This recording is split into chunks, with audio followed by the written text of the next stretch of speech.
Some people want Ike and Roy in a sequel. I'll be happy with Henry.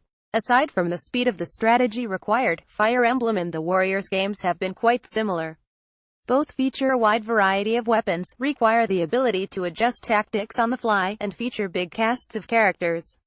Fire Emblem Warriors is definitely the shortest game in the series, with a somewhat rote story, but the game is one of the most cathartic things I've played in years.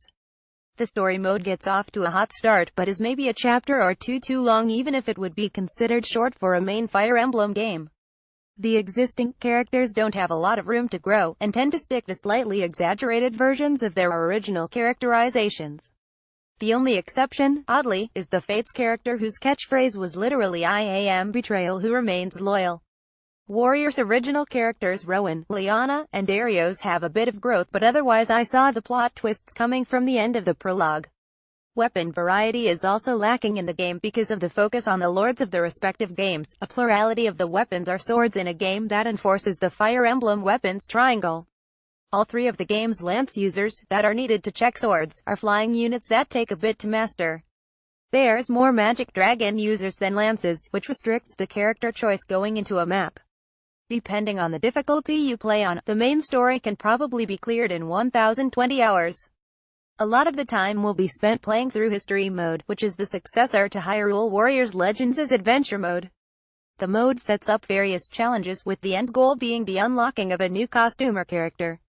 Immediately, the biggest difference between the Fire Emblem mode and the Hyrule mode is that the first map in History Mode isn't 96 challenges, just a mere 15.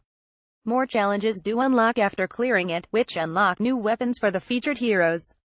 Some of the challenges do require S-ranking everything on a map, so be sure to kill everything quickly. In playing the game in Coop, I didn't encounter any framerate issues. Both players on the horizontal split-screen run at the same framerate, though it did involve losing the ability to switch on the fly and putting less enemies on screen. Playing Coop entirely through the story is possible and, depending on the difficulty, recommended.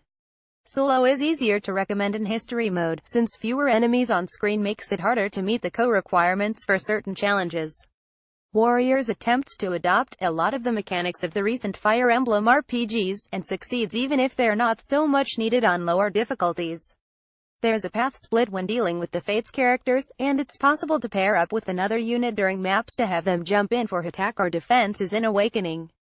As mentioned above, the weapons triangle is present, and if the unit under control isn't well above the enemy's level in a battle, it will take forever to bring them down. I made the mistake of taking on a lance user with a high-leveled sword lord in an arena-type battle limited healing, and it took about 10 minutes to bring them down. Fire Emblem characters have never looked this good before. All of the focused units look just as they were initially designed, though the backgrounds can be a little muddy at times. Picking out items on the map might be hard for some, especially when trying to locate traditional Fire Emblem shopkeeper DLC peddler Anna to pick up the scrolls needed to unlock her. The soundtrack is fine, though I'm curious how they got to 3 compact discs on the soundtrack that came with the limited edition of the game. Some of the voice acting sounds different than what I've heard from the Awakening and Fates characters, or even in Fire Emblem Heroes.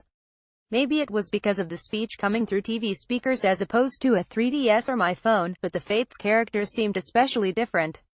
Longtime fans may need a few lines to adjust. I have a soft spot in my heart for Warriors titles because after a long day of work it's fun to take out my various frustrations on thousands upon thousands of units.